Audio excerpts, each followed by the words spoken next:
Hello everybody, and thank you for joining me. My name's David Pettit, and welcome to this Duxford Air display, June 2025, the Asian War scenario.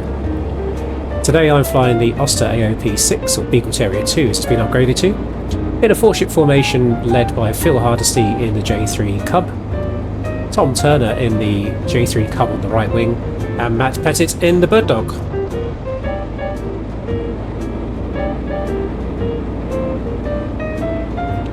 So as part of the scenario, we're running in as the spotter group for a ground offensive in an Asian war scenario. As it passes below us, you can just see a Cobra attack helicopter, part of the scenario. Plenty of pyrotechnics, Spitfire flying around, and a DC-3 acting as a bomber as well. So in between our passes, there's plenty of pyrotechnics and lots to see for the public.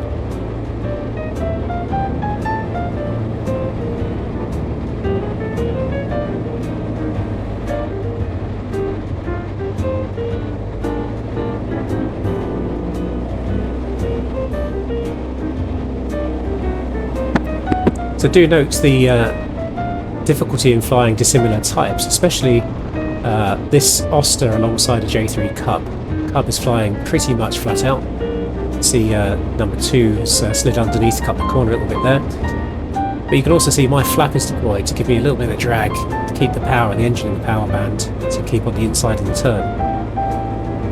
Similar for the Bulldog, he was operating throughout, but flap settings between half and full. And you'll see the flaps coming in and out of my aeroplane, just as they go away there, to maintain position with the leader. So playing with the drag and the power that I have. Also note on the far end of the wing, you can see the aileron moving around there.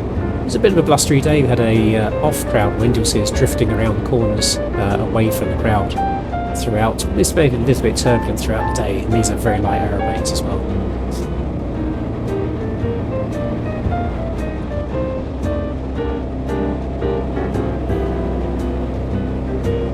So the first 2 passes complete. We come through, we spotted the enemy troops, confirmed their position, and passed on the coordinates to the bomber and fighter. Saw puffs of flak as we passed over the end of the runway there, and now as we break out to the north to let the bomber and Spitfire do its thing.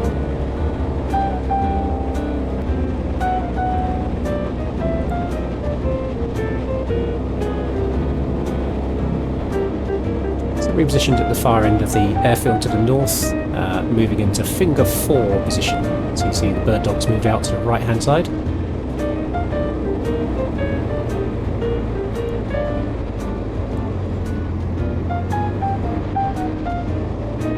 Now Phil here doing a superb job in the Cub, giving as much performance to the aircraft as he can here, knowing on the inside of the turn the Bird Dog and the Auster are going to struggle.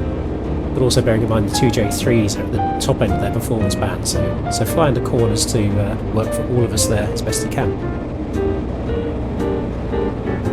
This is a really fun scenario to fly, really enjoyable display to do, but very hard work.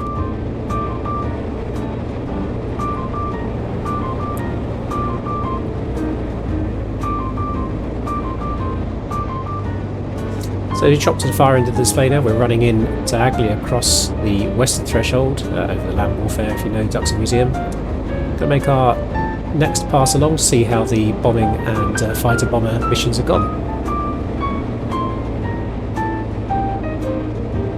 So the airfield is now on my left hand side. Obviously I haven't got a camera angle for that for you. So we cross diagonally across the display line, making the left turn round and back along the display line at Duxford.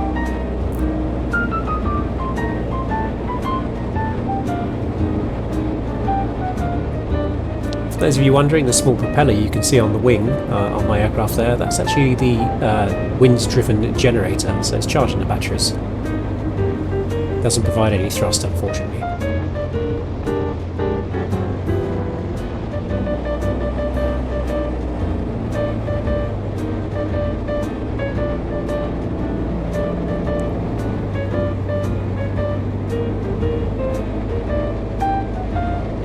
Making our turn back into the display line, crossing the M11 here.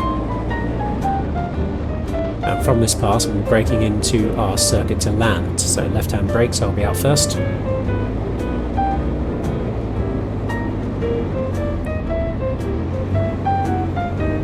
It's always a thrill to look out your window and see the crowds at Duxford on an airshow day.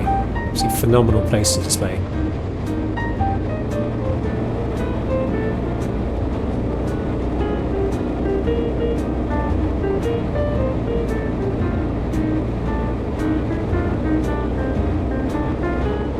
There's the brake. And in the brief, the Austeries need to get round the circuit as quick as possible on land so the other guys can make tight enough circuits not to fill the display gap fully, with other aircraft to recover the DC-3 and Spitfire. The Cobra is already on the ground. But now idle power, full flap, losing the height, coming around the corner, being blown out from the runway. So, positioning to make a shortcut in across the threshold and touch down on the grass.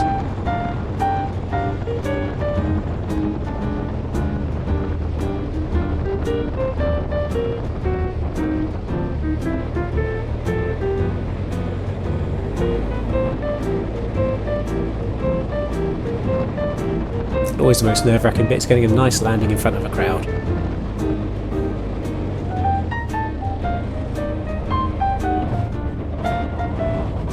And we'll take that, not too bad at all. So I hope you've enjoyed this short edit of the video we managed to get on that day. That was a very fun display, flying Dissimilar types using the Auster as a spotter. This particular Auster was used in Korea as a spotting aircraft. Thanks for watching. I hope to see you again very, very soon. Please do like, comment and subscribe if you've enjoyed this, and I'll see you for more.